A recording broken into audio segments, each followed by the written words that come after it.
The practice of mediumship and remote viewing are very similar, particularly the ways that we get into the two kinds of connection to the energies around us. So here's how.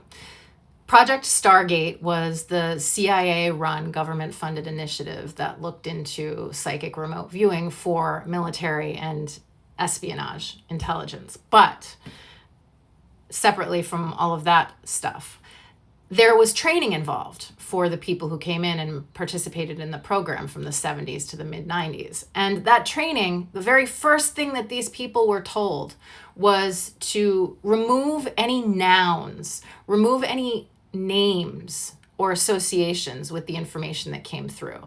So they would be shown an envelope that had a coordinate on it, and they would be told to touch the envelope, and then they would be told to focus on the gestalt, the impression, to not name any objects. So if they were focusing on the envelope and a key came to them, they were encouraged to push that away. Do not focus on the word key. Instead, focus on the impression.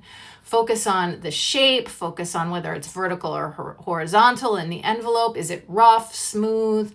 Does it have a specific tone like blue, red, gold?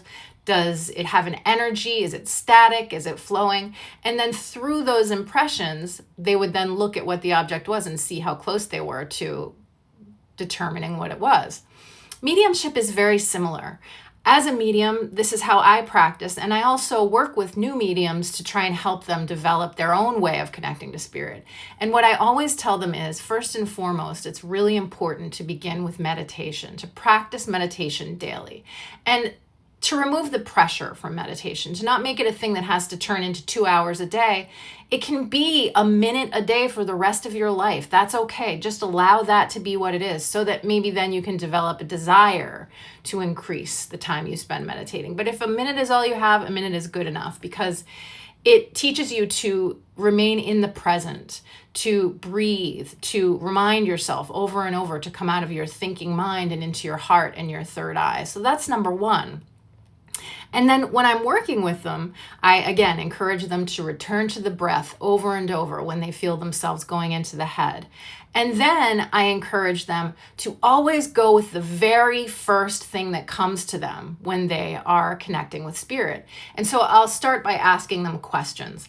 I'll say first, tell me the first thing that comes to your mind. And I'll say, do you sense a male or a female energy around this person who they're reading?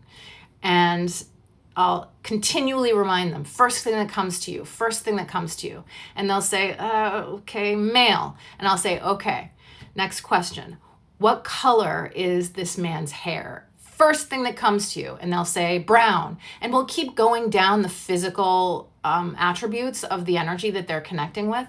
And when they go with the very first thing that comes to them, the sitter who has volunteered their time to be present for the practicing medium usually will validate what they say. And we'll go into the psychological. What was this person like? First thing that comes to you.